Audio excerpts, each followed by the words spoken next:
All right, let's talk about this. Mistakes were made. You've heard it a million times, right? It's the classic non-apology. But what's really fascinating is the powerful psychological engine running underneath that phrase, an engine that, protects us, divides us, and sometimes leads us straight into disaster. I mean, really think about it for a second. Why are those three little words, I was wrong, so incredibly hard to say out loud? It feels like it's about more than just admitting a simple error. It feels like a threat to who we are. And it turns out there's a very real scientific reason for that feeling. And here it is, the big one, cognitive dissonance. It's that awful, gut-wrenching feeling, that mental static you get when you do something that just doesn't line up with who you think you are. It is a state of tension so uncomfortable, our brains will do pretty much anything to make it stop. So why is this dissonance thing so powerful? Well, it's because it's not just about being right on some random fact. It's about protecting our core self-concept. The second an action threatens our belief that we are, at our core, a smart, good, and competent person, our brain's defense mechanisms just kick into overdrive.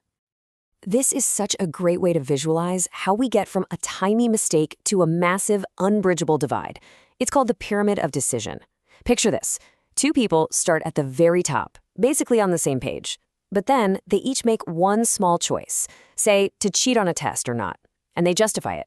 With that first justification, they each take one small step down on opposite sides of the pyramid.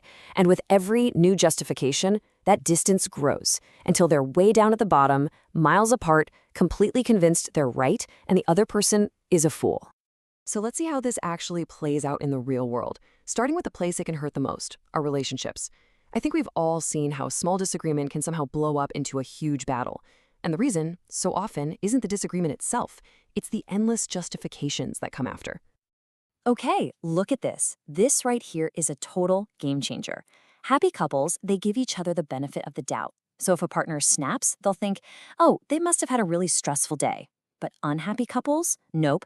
They chalk up that exact same snap to a deep, permanent character flaw. See, they're just a selfish person. It's a way of thinking that just poisons everything. And this is the absolute heart of the matter. It is not the arguments that kill a relationship. It's the refusal to see our own part in it, that relentless need to justify our actions and just blame our partner's character. That is the true assassin of love. And this self-justification kicks off a totally predictable downward spiral. You come up with a negative theory, my partner is lazy, and then your brain actively looks for evidence to prove you right. That's confirmation bias. Pretty soon, you're rewriting your entire past together. I thought he was ambitious, but I guess I was wrong all along.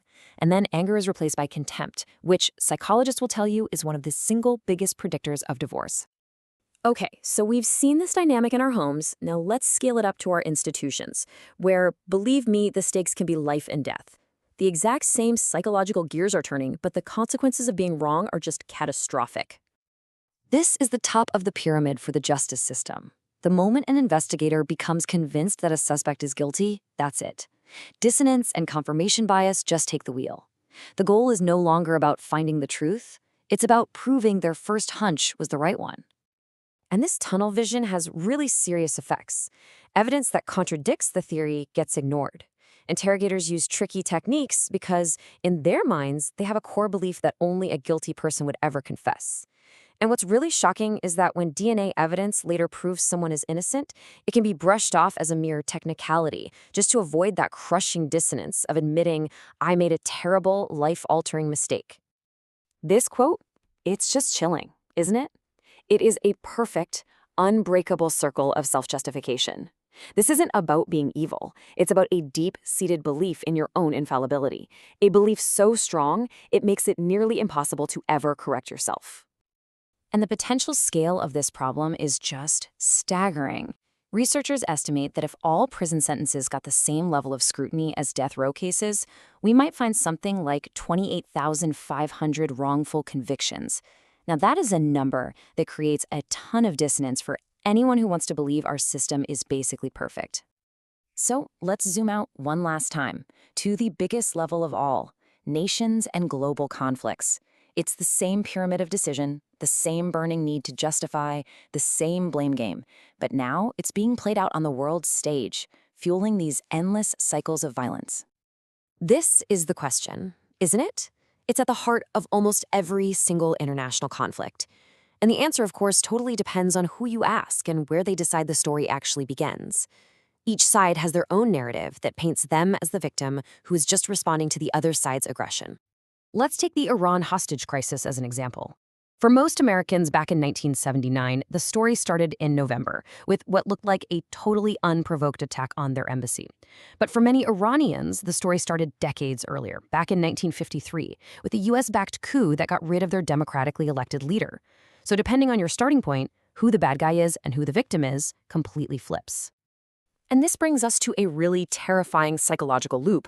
To reduce the dissonance of hurting other people, we convince ourselves they deserved it, that they're evil or subhuman or pests. And this dehumanization makes it easier to inflict even more harm, which then needs even more justification. It's a vicious, escalating cycle. So, after all of this, is there a way out? Is there some kind of antidote to this destructive cycle of justifying everything we do?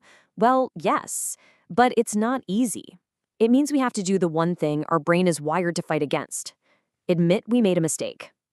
Here's this moment of just stunning clarity, and from a place you might not expect it. After a military disaster that cost thousands and thousands of lives, General Lee didn't blame his team, he didn't blame the enemy, he didn't blame bad luck. He just took full, total responsibility. It is a powerful and honestly a very rare example of someone owning a catastrophic mistake. And this is the point we really need to get. Admitting you were wrong is not weakness. It is the absolute essential first step to learning anything. It's how we build trust with other people, and it is the only way to short-circuit those cycles of blame that destroy our relationships, our institutions, and even our nations. In the end, this is really what it all comes down to. True character isn't about never making a mistake, because that's impossible for any of us.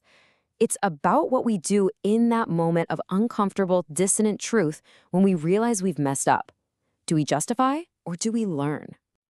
To explore these ideas in greater depth, including examples we couldn't fit here, see the audio deep dive linked in the description below.